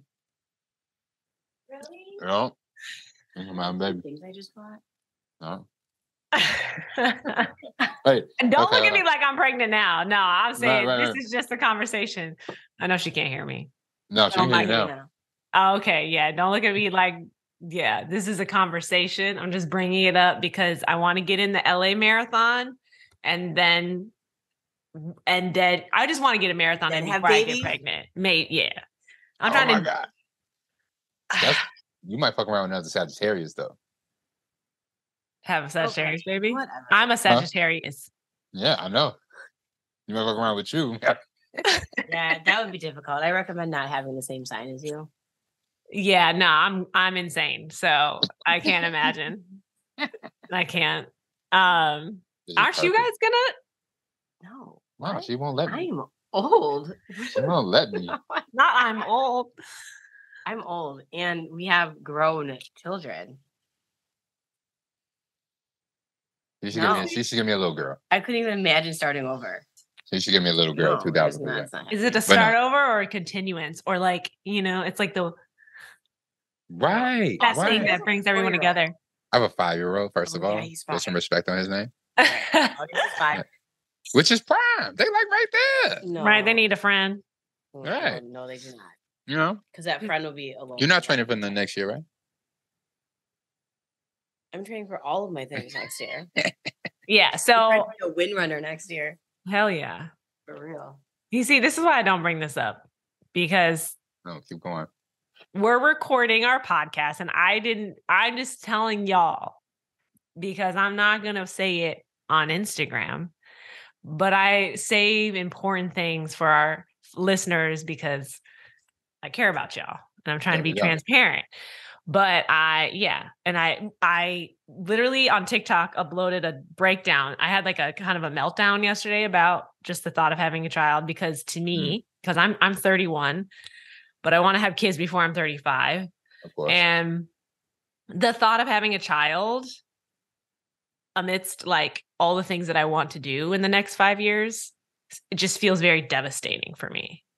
Really? And I like that is the only word that comes to mind is like devastation. Mm-hmm. And like I'm like, why do I need to be the one to like make this thing happen for us as a couple? Like I just like if I didn't have to have the baby, I wouldn't. Like I just don't. I like, but I have to like I want to. So you're talking about if you didn't have to be the one that actually has to carry the baby. Yes. Okay. Because I want to surrogate. Is that what you're saying? No, I'm not going to do that. I'm not going to adopt. Like I don't. Matthew could carry it. Not that I don't believe in adoption. Because Matthew is just like, I feel like Matthew, like the few times that I was at y'all place, he do just walk around the house barefoot. He would be excellent pregnant. Just be at home barefoot, just carrying his baby while you out here just making content, training. He would be overjoyed. Yeah. Overjoyed. And he's gonna be a great dad. And the thing is I'm definitely gonna be that mom that is very like, and who knows? Once my child comes into this world, I'll probably be attached. We'll be attached at the hip. It'll be a thing. I get it. But also, I kind of feel like I'm gonna be that mom that's like, I did what I needed to do. No, you're not. I'm here. I'm gonna be an amazing mom. I'm not saying I'm not. I'm just saying like I'm also gonna be okay with like continuing to do certain things in my life and like letting Matthew have the baby for the day. I think that's healthy. And are we, first of all, is this recorded? Yeah. Yes. Okay, I didn't know that. Y'all didn't tell me that before I came on. So everything I just said before, I'm not really sure what I said. Also, I think that's healthy. I think you can have both of that and you will be an amazing mom. And also, I think being pregnant, you can do a lot of things pregnant. I loved being pregnant. Like, I loved being pregnant. And I was working. I was in college. I was doing all the things. Yeah. You can do it. You can do it. And afterwards, they just your sidekick. Like, especially when you get out of the car seat stage, it's amazing. They just come with you everywhere you go. Both of my kids have done everything. Julius has been to like underground hip hop concerts with me. You know, like he's been in some probably places he probably should not have been because I was so young when I had him. But I was like legit in college, like 17, 18, 19, 20 years old. He went everywhere. All of the student organizations with me, the parties, promotions, everything. August has been on my marathon trainings and stuff like that. He's run with us while we was doing our long runs and stuff like that in the stroller. They just cost a lot and they annoying when they can't talk. Like that's it. I think they'll be annoying when they can talk. I think they'll be annoying at every age. I think they'll be really lovely, but I think I'm just like, I'll be fine. I'm just letting you guys know I'm going through it because I've avoided children for a very long time. Mm-hmm. There was a time where I was like, I don't even know if I want kids, but it was very short-lived because I definitely want kids. But I'm just like, are we doing two? Like, what are we planning? Just whatever happens. Once I have them, if I experience an okay birth, I want to have like 2, maybe 3. So you're just gonna be pregnant for like the next 4 years? That's what I'm saying. Like I have shit to do. And being pregnant feels like it's devastating, okay? An interruption. And so I'm getting over it. I know it's going to be okay. Yeah. But it's just I need to just live through this emotion cuz I'm like I need to do the LA marathon. Also, Coach Robin said that women get faster after they're pregnant. After they have kids. It kicks in our superhero gene. Like it's like, oh, you did it? Yeah, now on. So after I had Naya, that's when I'm not gonna say it, but yeah, I was really fast. Okay, so supposedly all American. Also, wow. But yeah, we have the superhero gene, and like half of it's like because you survive. Like we're in survival mode, so it's like we go hard, and like Mama Bear comes out, and like all these things, and your body just did this amazing thing that you can't really comprehend that happened. So like. You do. I think it's part like you've done something impossible. I mean, not impossible. You've done something amazing. Yeah. So you have that now as like a tool. Like now you have that in your background. You're like, well, I went through birth. I can do this. Yeah. You know what I mean? It's like that kind of mentality. Yeah. Women are superheroes, man. I know. Heard it here first. Just been single Courtney for so long, or as a single human. Yeah. You know. Yeah. I love this. I have a baby. That shit changes I can't imagine just the whole thought being pregnant. I just feel like it's going to be hilarious. And like I will come out there like the last month and just like be like your nurse, like just get you there to the finish line. You don't want that. Yes, you do. Yes, you do. I don't even. Awesome. Is very sweet. He would be very. I am super. But I think Matthew is equally as sweet and could do. Matthew is all of the things. But like, I appreciate the support. I appreciate the support. It'll be awesome. Okay.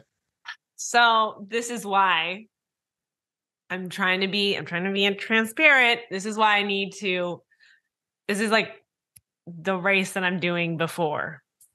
I love this.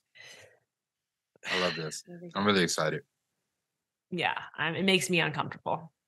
Oh, I see. Uncomfortable is good. You squirming so much. I've never seen you like this. You squirming so much. Yeah. And the trying to have a baby will be fun. Yeah. Yeah, that'd be exciting. Yeah. We'll get you there. We'll get there. So that is no idea how to change is subject, do you? No.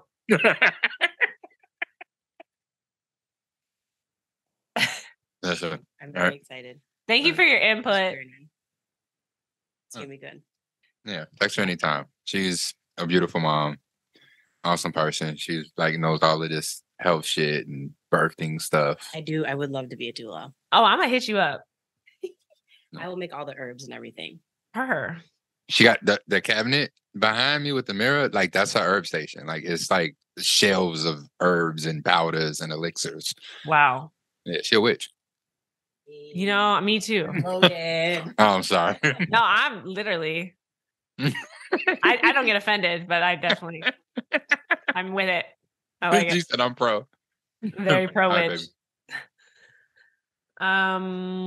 Yep. Well, that was nice. Our second special guest for the day. Yeah. I'm here for it, man. Well, we're gonna get you to this LA. You trained up proper, which is why you do not hold back at the fucking turkey trot. Okay. You push over these aunties and grandmothers, you get them the fuck out of your way. Push these kids out the way. Right. And you get the bus, you get popping. Yeah. Do you have any updates you want to share? I will not be getting pregnant, obviously. Not be happening. She is definitely against that. No, I mean, I'm like being an asshole right now, eating on the podcast. I should not be, but here we are because I'm starving. But as far as like, I'm like 3.5 weeks into like running regularly, coming off of Toronto. I'm like strength training and stuff like that. And it just feels fucking great. Like I feel like amazing. Yeah. I'm very sore. Body is really tired. I'm trying to find that balance of how to get it done. But I really feel like I am mentally and emotionally and logically in a place where I can achieve my goals. Like my physical goals this go round. This time. Yeah. I'm going all the way. I have a race that I'm training. Excuse me. I have a race that I'm training for. I have the speed project coming up, so that's gonna keep me focused and engaged and continuously going. Also in March. Applied. Right. Also in March, like a week after LA. Mm-hmm. And then I put in my bid for Berlin. So God willing, I get into Berlin. That's my fall race, so I'll be recovering from this. So like it's set up. Like if it all goes well, it's set up, and if not, I'm gonna like talk to some people, try to figure out maybe get into New York or something like that. But I will have a fall marathon that I will be training for 20 weeks during the summer. Yeah, which I'm so excited about having like a full complete marathon training because I haven't done that in a while. Yeah. And I'm fucking attacking it. Like I'm going all the way in, and that's like my update. Like I feel like in my personal space, I'm like in a really, really great place. Business wise, not so much. I'm like still trying to figure out a lot of things and trying to figure out a way to persevere and push through. To get to, year 3, year 4, where I've spoken to, I think I've said it here, I've spoken to so many different store owners, like that's where like a flip just switches and things just become really stable and, things happening. Me and Karen have like some plans for the spring and stuff like that as far as coming back to Chicago, which might affect the store in a very positive way. But, getting there is really the where I am right now. It's just trying to figure out how to get there, keep the doors open, keep going, keep serving the customers that are coming, try to expand my customer base and stuff like that between now and next summer and stuff like that. But, you know, all regular small business shit. I love that. So are you... I had a question. Oh, I was thinking New York. I want to do New York as well. At least one time. Yeah. So we'll see. Yeah. But I would want a bib complimentary. Yes. We would all want a bib complimentary. Yeah. That's what I want. There we go. Yeah, we should just do Team Runners Club podcast. Get them to sponsor us. Let's go. And then we can interview the director because we've been knocking on his door for a minute now, but he's too big time. He is the first Black major marathon race director. Damn, the first one? Yes. That's wow. That's why we can't get him on the podcast. He's been in like the New York Times. He's been in all these big, you know what I mean? He's gotten these huge articles on him. He's been on these huge like podcast platforms. But they asking him the real question. No, because they're not us. Oh yeah. So yeah, one day. But I'm like, come on. We'll make it happen. And we're gonna run a race. We should just, if we get into New York, we shouldn't even race it. We should just mic ourselves up and just run it and just do a whole episode. Yeah. I know. That's what I'm saying. Like, wait, do an episode while we're running? Yeah. You know, that actually would be great because we would literally talk through the whole process of like getting on the bus, getting on the ferry, or doing the ferry, then the bus, or just the bus. And then running the 12-hour episode. Yeah, and then we could like interview people at the start or on the bus. There we go. That'd be so good. That's what I'm saying. We can get a call. I'm just saying. I feel like if we pitch something like that, that would be perfectly fine. Guys, the sky is not the limit; it's the moon. There is no limit. True. Fuck a limit. I want a complimentary New York marathon bib. There we go. And a camera crew. And a camera crew and an interview with the race director. Make that happen. I love it. But I don't know. That's all I got for this episode. Same. I feel really good. All that we got. Yeah. We just talked to them for an extra 2 hours. Process. We did. Did we? Oh my God. I think we did. That's crazy. That is crazy. I don't know. This is like probably the longest episode we've ever made because it's 2 episodes in one, basically. We were supposed to just come on, say hi, give some short updates, introduce Davey, do a little outro for that thing, and then we just got to like a whole conversation, which I am happy because I learned some amazing information today. So I'm excited about. But let's figure out. This might be a 2-parter. Maybe. With that, follow. Or y'all just might need something to ignore all of your siblings and cousins for the entire day until dinner time. So this might just be a good 3-4 hour episode. Just have us in your ear. We got you. This is the holiday edition of the Runners Club podcast. Right. And follow, like, subscribe, share our podcast with your family. You know, if you feel like your family needs to understand running a little bit better and they listen to podcasts, send them our way. They might get a better understanding so that they can better support you. And for all your family and friends that you see during the holidays who are runners, same thing. Send them our way. Give them something new to listen to. Give them the gift of the Runners Club podcast. Let's do it. Okay. Let's do it. And listen, these episodes are, I'm going to say it one more time, our YouTube is back. Okay? It is. You're getting the videos. You can watch us, or you can listen to us on your iPhone. Do whatever it is that works for you. But we coming to you. So like and subscribe our YouTube page. Do all of that. Listen, like all of that matters. on iTunes, on YouTube, like engaging with this is the dopest type of sport you give us right now. It's the most important type of sport you can give us right now. Yeah. So. And with that, we love you. Happy Thanksgiving. And we will see you next week.